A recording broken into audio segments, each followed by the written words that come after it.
Del IP de Agua Dulce. Buenos días, bienvenida. Hola, buenos días. Un placer saludarles. Gracias por la oportunidad del día de hoy. El día de hoy estaremos tratando el tema de los retrasos del lenguaje y sus repercusiones en el lenguaje y en el aprendizaje, disculpen. Licenciada, para que nos pueda comentar, cuando hablamos de retrasos en el lenguaje, ¿de qué estamos realmente o a qué estamos refiriéndonos para que le pueda explicar a todos los oyentes de KW Continente? Así es. Bueno, iniciaremos pues conociendo qué es el lenguaje, el cual es la capacidad humana con la que nacemos y que nos permite a los individuos aprender y a utilizar un sistema de comunicación y de integración social. Además de esto nos sirve para comprender y explicar qué nos rodea. ¿Sí? Por tal razón, el Gobierno Nacional, a través del Instituto Panameño de Habilitación Especial, IPE, hacemos docencias a través de los voceros para dar información acerca de la importancia de la adquisición del lenguaje y cómo ésta permite a los niños comunicarse y expresarse. En tal sentido, pues es importante conocer qué es un retraso del desarrollo del lenguaje, y esto se trata más que todo de un desajuste evolutivo a nivel del desarrollo del lenguaje del niño, que puede inferir pues en su edad cronológica, el cual es inferior. Por lo general, estos trastornos del lenguaje van desapareciendo a medida que el niño va evolucionando generalmente. Pero pues puede haber un desfase entre los 2 y los 4 años, coincidiendo pues en esta etapa que es la de mayor adquisición del lenguaje en la mayoría de los niños con ningún tipo de discapacidad o condición. Sin embargo, esto puede considerarse como un riesgo para desarrollar posteriormente lo que es la relación con la aparición de los trastornos o de las dificultades en el aprendizaje, como la lectura y la escritura, además pues de afectar la escolaridad de manera general. Algunas causas pues de los retrasos del lenguaje pueden deberse a problemas orales, o sea, a nivel físico, como lo son las alteraciones en la lengua, en el paladar, un frenillo corto, que no es más que todo ese pliegue delgado que se encuentra debajo de la lengua, que le puede limitar al niño a tener algunos movimientos precisos que son necesarios para pues poder tener una buena expresión. Además de esto, también lo que son problemas orales motores que pueden estar afectando las áreas cerebrales, que son las responsables de la producción del habla. ¿Qué hace esto? Dificulta que el niño coordine los labios, la lengua, la mandíbula, y no le permite pues emitir los sonidos del habla. También pueden afectarlo a nivel de la alimentación, pues cuando el niño tiene una dificultad en sus órganos articulatorios, los cuales ya hemos mencionado, pueden hacer que tengan una deglución afectada. También los problemas auditivos pueden afectar el habla, ¿sí? Por eso es muy importante que los niños, cuando tienen algún tipo de dificultad para hablar, deban acudir a un audiólogo para hacerse una prueba auditiva y descartar que haya un problema auditivo que no le permita entender, que no le permita imitar o utilizar su lenguaje de manera correcta. Otra causa también, las infecciones en el oído, y más cuando estas son recurrentes y crónicas, ¿sí? Que pueden afectar la audición y por lo tanto hacen que el habla y el lenguaje no se desarrolle con normalidad. ¿Qué repercusiones vamos a tener en el aprendizaje si tenemos una afectación a nivel del lenguaje? ¿Sí?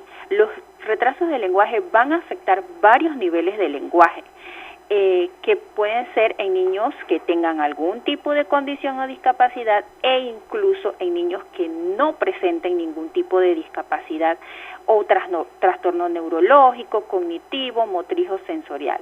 ¿Y qué hace? Que tengan dificultades en su aprendizaje y que no le permiten desenvolverse con facilidad. Esto, como lo son los trastornos del lenguaje, van presentándose de una forma continua, que van desde un retraso simple del lenguaje hasta la pérdida total de las capacidades lingüísticas. Pero siempre y cuando esto se detecte a tiempo y se trabaje en estas dificultades de forma correcta, no se va a ver afectado el aprendizaje. Sin embargo, si no se atienden a tiempo, vamos a tener repercusiones sobre todo en la adquisición de la lectoescritura y como consecuencia en todo el aprendizaje, el proceso de enseñanza y aprendizaje. El no establecer un código fonológico influye negativamente sobre los procesos de lectura y escritura, pues vamos a tener niños por lo general que son inmaduros, que van a tener un trastorno en la coordinación motora, y así como también pueden aparecer problemas emocionales, no van a tener pues la capacidad o tienen la dificultad para relacionarse con sus pares o los niños con edades iguales o similares a ellos, y en algunos casos pueden existir hasta problemas conductuales o alteraciones conductuales. Entonces, ¿cómo pueden los padres ayudar a sus hijos? ¿Sí? Cuando presentan algún tipo de retraso de lenguaje. Para eso, pues vamos a dar algunas recomendaciones que son importantes en el proceso para ayudar a los niños que presentan algún problema o dificultad en el habla y el lenguaje. Y nos vamos a centrar sobre todo en la comunicación. Desde que esos niños están súper pequeños, son bebés, vamos a cantarles, vamos a fomentar en la imitación de los sonidos y los gestos. Cuando ya los niños están creciendo, están un poquito más grandes, en edades de 1 o 2 años, vamos a leer con ellos. Y tenemos que tener en cuenta que leer no solamente es descifrar códigos o letras, sino también poder describir imágenes, y esto es un tipo de lectura funcional. Entonces, con estos niños pequeños vamos a mostrarles libros con imágenes grandes para que nosotros podamos ir describiéndole y también que los niños vayan imitando. Todos estos libros vamos a utilizarlos apropiadamente a la edad del niño, ¿sí? Que esa tapa sea blanda o dura, que las imágenes animen al niño a mirarlas, mientras usted como papá las va nombrando, y también pues puede pedirle al niño que repita. Vamos a aprovechar las situaciones cotidianas de la vida para reforzar lo que es el habla y el lenguaje. Por ejemplo, aprovechar ese momento del baño para pues enseñarle las partes del cuerpo, cantarle, que conozcan qué estamos utilizando para bañarnos, qué es el jabón, cuál es el champú, cuando lo estamos vistiendo. Podemos trabajar lo que son los campos semánticos de la ropa, cuál es el suéter, cuál es el zapato, y para que el niño pues pueda nombrarlo o pueda repetir lo que nosotros le estamos diciendo. Es importante que nosotros como padres le hablemos al niño. Licenciada, usted ha señalado algo importante, y es ese rol que deben jugar los padres de familia en cuanto a esta dificultad que puedan tener los niños al momento de su aprendizaje.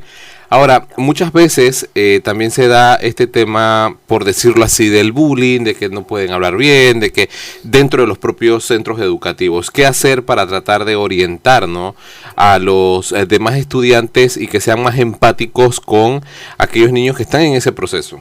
Correcto, así es. Muchas veces pues tenemos como padres tener muy presente que pues estamos en una era donde se presenta mucho lo que es el bullying, y sobre todo con los niños que tienen alguna dificultad de lenguaje. Entonces es importante que nosotros como padres estemos informados y que busquemos las líneas o los canales para poder sensibilizar a la población. Es por eso que nosotros dentro del Instituto Panameño de Habilitación Especial contamos con un equipo de trabajo en diversas escuelas, y pues es importante que los padres busquen esa ayuda con los especialistas y exponer estas situaciones para que nosotros podamos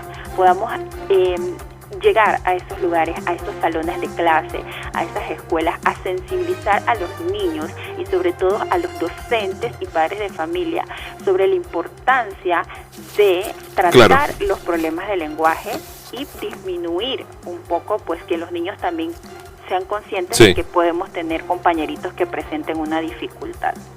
Agradecemos a Stephanie Gil por estar con nosotros esta mañana. Ya son las 7:24 minutos.